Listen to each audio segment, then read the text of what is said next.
அண்மை செய்தியை பார்த்துக் கொண்டிருக்கிறோம். வங்கக்கடலில் உருவான காற்றழுத்த தாழ்வு பகுதி ஆழ்ந்த காற்றழுத்த தாழ்வு மண்டலமாக வலுப்பெற்றிருக்கிறது. இது தொடர்பான மேலும் விரிவான தகவல்களை செய்தியாளர் மாணிக்கம் வழங்க கேட்போம். மாணிக்கம், தகவல்கள். வங்கக்கடலில் நிலவி வரக்கூடிய ஆழ்ந்த காற்றழுத்த தாழ்வு பகுதி இன்று காலை 5:30 மணி நிலவரப்படி காற்றழுத்த தாழ்வு மண்டலமாக வலுவடைந்திருக்கிறது என்ற தகவலை வானிலை ஆய்வு மையம் தெரிவித்திருக்கிறாங்க. தொடர்ந்து இதனுடைய நகர்வு மேற்கு வடமேற்கு திசையில் இருக்கும் எனவும், தற்போதைய சூழல்ல வங்கக்கடல்ல 990 கிலோமீட்டர் தொலைவில் சென்னைக்கு கடல்ல நிலவி வருவதாக சொல்லப்பட்டிருக்கிறது. சென்னைக்கு கிழக்கு தென்கிழக்கு திசையில 990 கிலோமீட்டர் தொலைவில் நிலை கொண்டிருக்கக்கூடிய இந்த காற்றழுத்த தாழ்வு மண்டலம் அடுத்து வரக்கூடிய 24 மணி நேரத்துல மேற்கு வடமேற்கு திசையில் நகர்ந்து நாளைக்குள்ளாக இது ஆழ்ந்த காற்றழுத்த தாழ்வு மண்டலமாக வலுவடையும் எனவும், அதனைத் தொடர்ந்து மேற்கு வடமேற்கு திசையில் நகர்ந்திருக்கக்கூடிய இந்த காற்றழுத்த தாழ்வு மண்டலத்துடைய திசை புயலாக வலுப்பெற்றதற்கு பின்னர் மாறுபடும் எனவும் வானிலை ஆய்வு தெரிவித்திருக்கிறாங்க.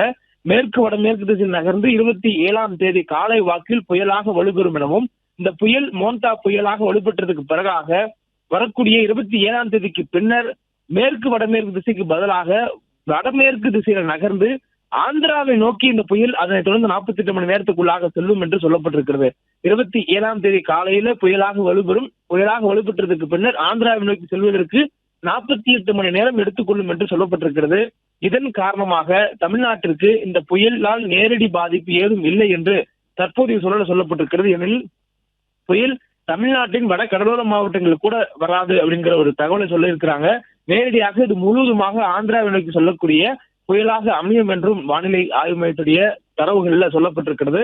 தொடர்ந்து 27ஆம் தேதிக்கு பிறகாக, அதாவது புயலாக வலுப்பெற்றதுக்கு பின்னர் மேற்கு வடமேற்கு திசை என்ற திசையில் நகர்ந்து வரக்கூடிய நிலையிலிருந்து மாறுபட்டு வடமேற்கு திசையில் ஆந்திராவை நோக்கி 48 மணி நேரத்தில் செல்லும் என்று சொல்லியிருக்கிறார்கள்.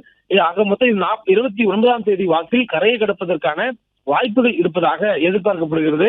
அதற்கு முன்னதாக அதனுடைய நகரும் திசையில் மாற்றங்கள் இருப்பதற்கான வாய்ப்புகள் இருக்கிறதா என்பதை தொடர்ந்து வானிலை ஆய்வு மையம் ஆராய்ந்து வருவதாகவும் தெரிவித்திருக்கிறார்கள். தற்போதைய சூழல் இது ஆந்திராவுடைய விசாகப்பட்டினத்திற்கும் சென்னைக்கும் தோராயமாக 990 கிலோமீட்டர் தொலைவில் வங்கக்கடலில் நிலை கொண்டிருக்கிறது.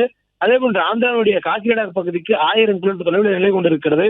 இதனுடைய நகர்வு என்பது சற்று மெதுவான வேகத்தில் நகர்ந்து வருவதாகவே சொல்லப்பட்டிருக்கிறது. மேலும் இந்த காற்றழுத்த தாழ்வு மண்டலமாக வலுப்பெற்றிருக்கூடிய நிலையில் அடுத்து வரக்கூடிய 24 மணி நேரத்தில் ஆழ்ந்த காற்றழுத்த தாழ்வு மண்டலம், அதனைத் தொடர்ந்து 27ஆம் தேதி காலையில் புயல், அதற்கு பிறகாக 29ஆம் தேதி ஆந்திராவில் கரை கடப்பதற்கான நிகழ்வு என்று தற்பொழுது வானிலை ஆய்வு மையம் இதற்குடைய நகர்வு மற்றும் இதனுடைய வலு, இதனுடைய கரை கடக்கும் திசையை கணித்திருக்கிறார்கள். தொடர்ந்து தமிழ்நாட்டிற்கு இதனால் நேரடியான பாதிப்புகள் ஏதும் இல்லை என்பதும் தற்போதைய அண்மை தகவலாக கிடைக்கப்பட்டிருக்கிறது. பிளே ஸ்டோர் மற்றும் ஆப் ஸ்டோரில் இருந்து பாலிமர் செயலியை QR கோடு மூலம் பதிவிறக்கம் செய்யுங்கள். செய்திகளை உடனுக்குடன் பெறுங்கள்.